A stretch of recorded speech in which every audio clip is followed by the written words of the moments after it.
Welcome back. Cultivate. Cultivate. Theme 2, Music Theory, Part 2, Scales. Scales. Last week we talked about intervals. Now we're going to talk about the scales.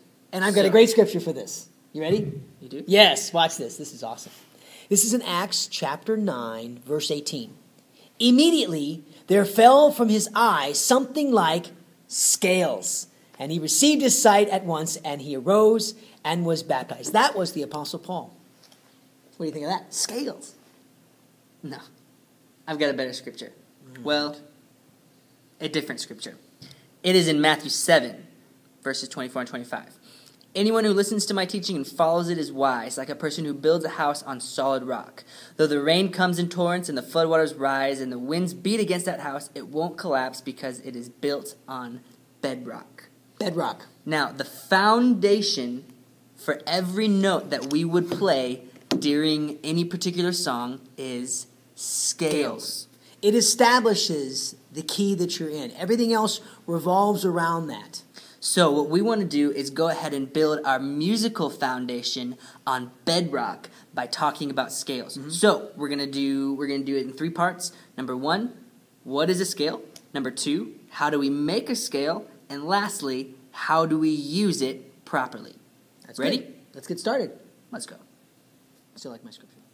Okay, so scales. What a scale basically is the notes that are assigned to a particular key. That's kind of a basic definition of what a scale is. The notes assigned to a particular key. Now, how do you make a scale? Well, it's a pattern that we follow no matter what note we start on.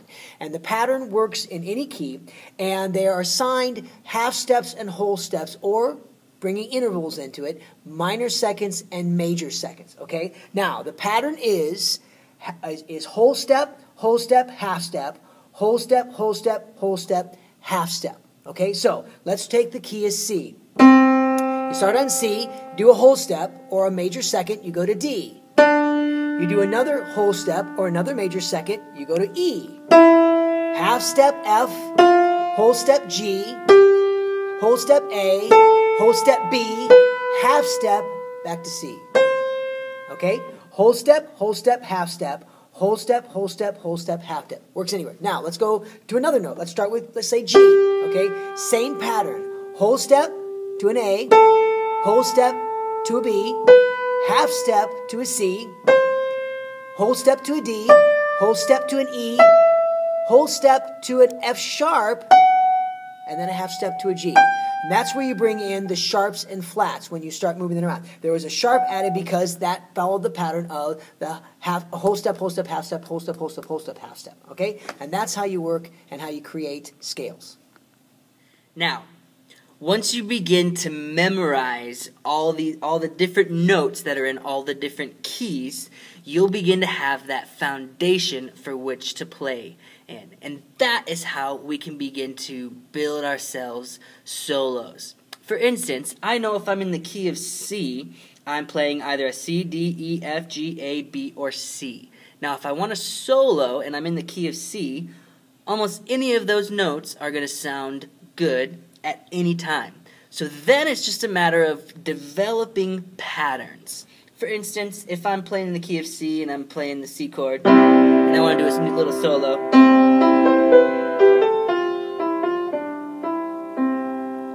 I just made a pattern and then played it. Now that you can take these patterns and put them in any key at any time. Watch this. In the key of G.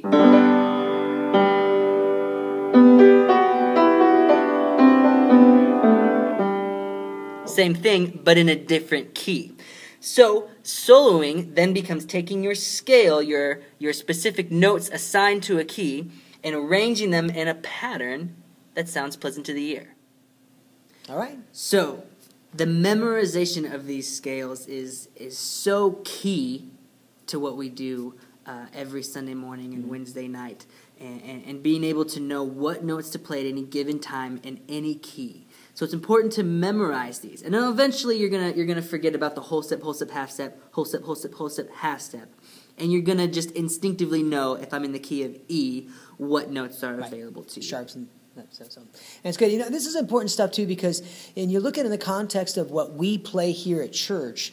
Basically, we have a chord chart and we improvise everything we do. We're all improvising. There's nothing that's actually written out, and we know that because things change on a weekly basis. We may play a chorus one way one time, and then we switch the bridge for the verse and all that kind of stuff. But we do a lot of improvisation, and when you know your scales, like we're talking about, it will help you with your improvisation. We all put those little color things in there, and maybe you don't. Maybe you're just stuck to the chords, and that's all you can play. When you learn your scales, you'll be able to branch out and add that little color touch here and there that really adds to the music. And I think, honestly, it really becomes a place where, as a musician, you begin to prophesy on your instrument. You are expressing who you are and the melodies that you're hearing through your instrument, and that really adds a lot of dimension to the service. And so that's why this is all important. So it's kind of tough to memorize those scales, but once you get it down, a whole world opens up to you that I think you'll be enjoying.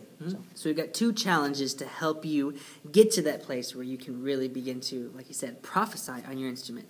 The first one is the more basic one, which is just getting to know these scales. Memorize your scales. Take some time and memorize what they are. We've got some websites that'll help you do that. All right? Challenge number 2, for those of you who do know your scales really well, you know what notes are available to you, my challenge to you is to take some time and, like we talked about developing patterns, develop at least 3 patterns that you like, that kind of either minister to you, inspire you a little bit. Just short little licks that you can use and begin to practice them in different keys. I love the 7-1-5. I love that. I like that. I lose that a lot.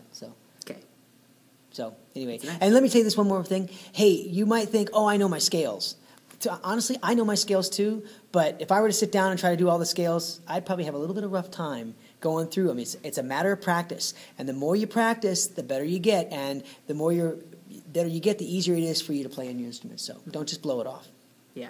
Next week, we're gonna take the next step in music theory, which is chords. Chords. And the scripture text is a 3-4 chord is not quickly broken. No, sorry. Anyway, we'll find something. We'll find something. So see you next week. Chords. Cultivate. Cultivate chords.